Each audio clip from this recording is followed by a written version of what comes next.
are listening to the most comprehensive paranormal archive on the internet. Welcome to Salsido Paranormal. I'm your host, James Salsido, and tonight I'm sharing experiences, true paranormal stories from the web. As always, you can find all episodes of the show, along with links to social media, ways to listen, and ways to support the show at the website, and that is salsidoparanormal.com. That's SALSIDO paranormal.com. There are many ways to support the show, and support is never expected but always appreciated, as there are expenses in making the show. You can share the show with others and rate and review it on your favorite podcast platforms. You can sign up for the Patreon feed and get all the extra content there. And you can check out the merchandise store where you can get all kinds of shirts and a few other items with designs made by friends of the show.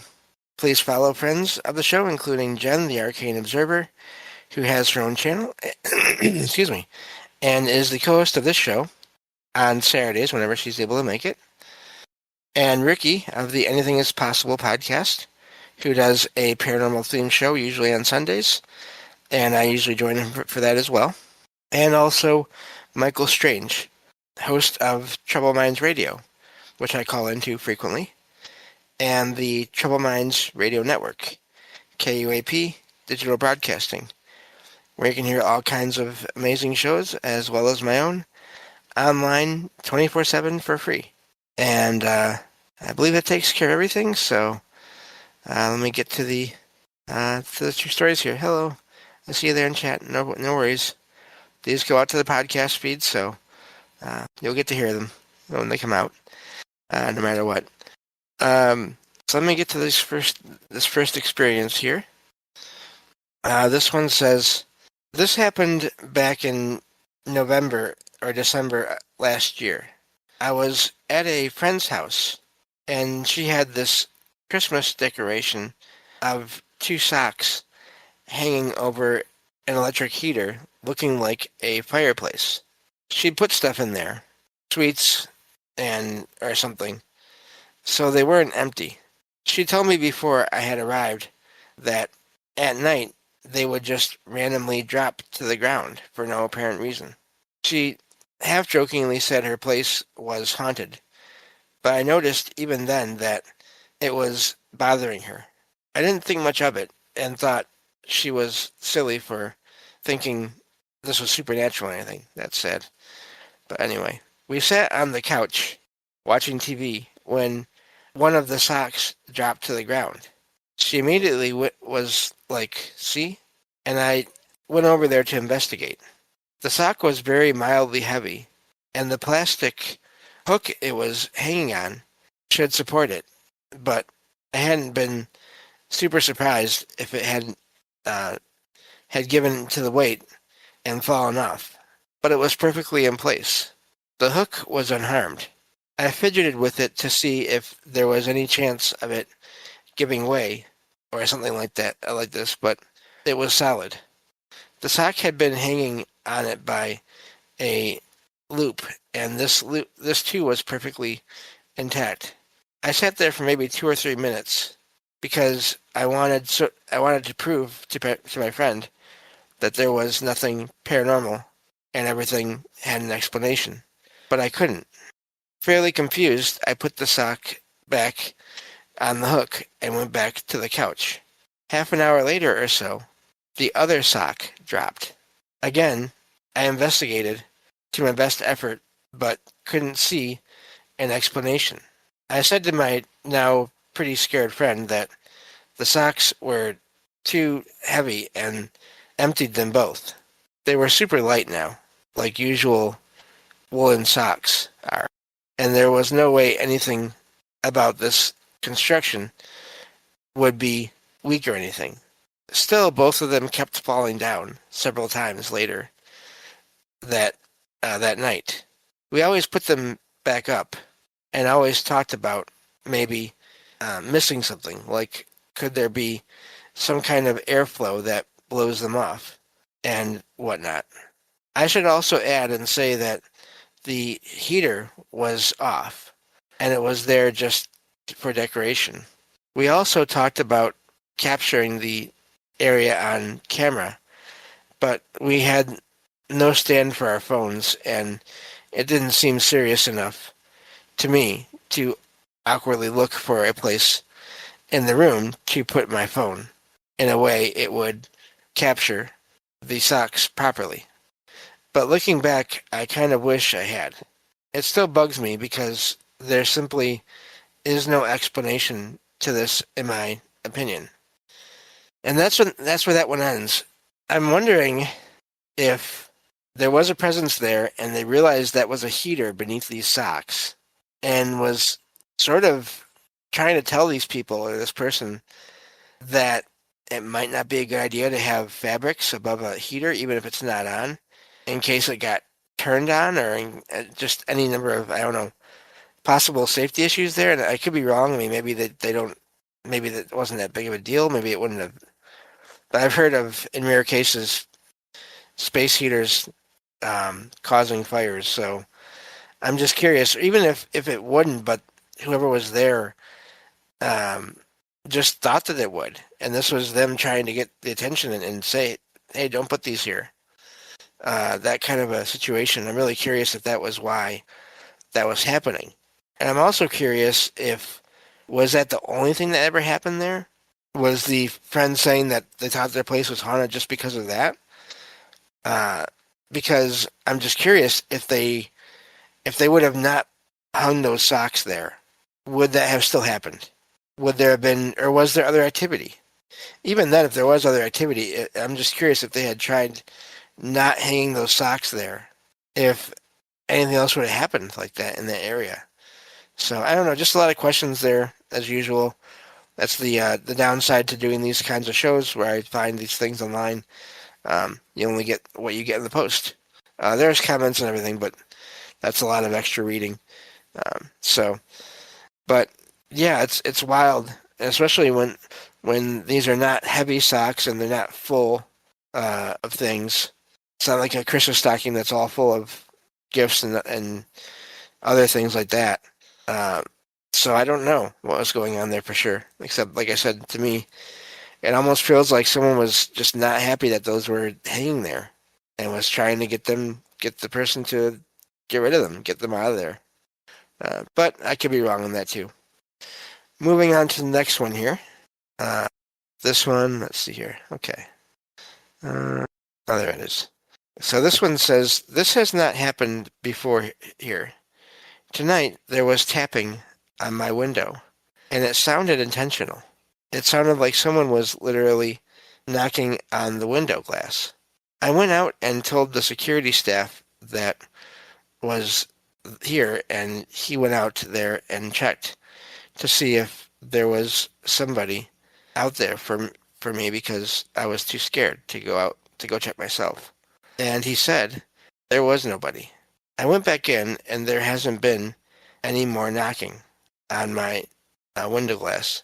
They could have left before security staff went out there, but I'm terrified. Could it have been something paranormal?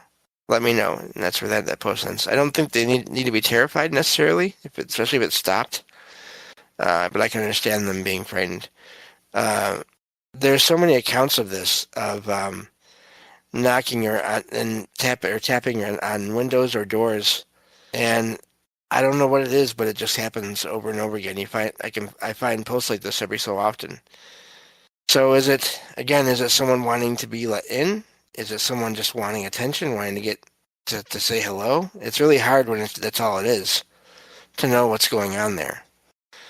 But I've heard of that. Now, they didn't say if it was a second floor window or not, but I've heard and read accounts of people saying they got knocks on their windows when the window was up one level or more, to where someone could not physically reach the window to knock on it from outside, unless they were basically flying. So what is going on, I'm not sure, but it's a fairly common thing. It's funny, I every once in a while here I'll hear a bump or a bang on my front door, or my Once in a great while, my patio door wall window, which is just a giant glass, the kind where it has the windows and then the sliding glass door. Um, I've gotten that once in a while. Of course, now it doesn't happen so much now in the back, and I wonder if that's because in recent years an apartment complex was put back there, like right behind my place. So I haven't had as much of that going on there. Now, when I hear things behind my place, I just figure it's probably someone over at the apartments behind me. So, but yeah, I've heard knocks before around here at my front door and back door before the apartment complex went up. So it's a thing that happens, and I'm not sure why or how. It's common. Of course, as I say that, I hear something at my back door. So anyway, that's not really that bad. It wasn't anything loud, so that's just kind of funny. But anyway, just another random event that happens around here sometimes. Let's see here. Moving on to the next one. This one says, I've noticed for the last 10 years I have the uncanny ability to turn out streetlights as I drive under them. Now, I'm not saying I can do it on command, but it happens almost every time I drive. Usually it's just one, but sometimes it's been as many as 4 or 5, even in a short 5-minute drive. I've had 3 different vehicles and lived in at least 5 different states. I'll be driving, and right as I pass underneath the light, it will go out. It's happened 3 times this week alone. Do you all think there could be anything to this? Or have I just tricked myself into seeing it? And that's where that one ends. And no, I don't think they're alone there. I don't think they're just tricking themselves. I've heard of this quite a bit, actually. It's a whole phenomenon. It's called streetlight interference. And it goes to more than just streetlights. Some people have their energy fields are so... yeah, it's happening more than by chance, Salama Swina says in the chat there. Some people have their energy fields are just so strong or just so unique that they will affect not only streetlights but any electronics around them. They'll have a terrible time with computers or watches, wristwatches. Some people can't wear wristwatches because the things will just not work right or just not work at all once they are strapped on to someone's wrist. So it's okay, especially now during retrograde. Okay, so I wasn't aware of that, but that's okay. But yeah, I'm not doubting. I hadn't heard that before. Talking in the chat here. So yeah, I mean, it's a thing that happens to people that people experience, and it's not something. I mean, luckily, it doesn't happen to everyone that has the streetlight thing happen. But this is not something that is always a positive thing or just a funny or neat thing. Some people's devices they break and they have to get new ones. Some people have to work really hard at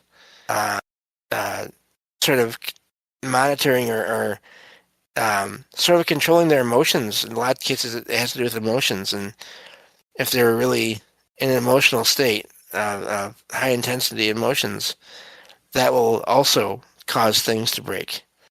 And so they have to either not go anywhere near electronics when they're in that kind of state, or just try to work at being more in control of their thoughts and their emotions, which I can't imagine is easy. It's not always easy for me. And I don't even have that problem with electronics as far as I've been able to tell, luckily. But yeah, so it is a thing, and so the common name is streetlight interference, but that's just for the streetlights. But again, many things, many people have experiences where things around them will not work. So, moving on to the next one here. Yeah, I haven't had that as far as I can tell, which is good because I use computers every day. That's where I do all my listening of things, not to mention all my work for writing and work for the podcast. So, but I've had things I've had dreams of things not working, which I don't know if that's connected in any way at all. I've had dreams of being in my apartment where nothing works. All my electronics are they're not working at all. Um, Even dreams where like they look like they've been burnt out, and like there was a fire, and or dreams where even the lights just won't turn on. I don't know what those mean or anything like that, um, but yeah, I had those kind of dreams before. Anyway, moving on to the next one here. This one says, I saw a hospital-specific experience posted, uh, and it made me think back to mine. I thought I would share in hopes of others who have experienced the same. I have one friend who this same thing in the same hospital happened to them as well. I was in critical condition, if I could talk, and recently admitted to the hospital as a result of West Nile virus. I can recall bits and pieces before I was put into a I lost a spot. Medically induced coma, there we go, with a very poor prognosis. I remember being taken to get an x-ray or something similar through the narrow back corridors that are for employees only in order to move patients expeditiously between departments. I was on a stretcher and looking up at the medical personnel and their concerned faces as they rushed me through the hallways. I remember how the lights looked in the ceiling as I sped underneath them. Mainly I remember when I turned my head, all the people lined up against the walls on both sides of the corridors. I remember vividly how strange and sad they all looked, and how every single one stood so still as we rushed past, just staring at me. And that's where that one ends.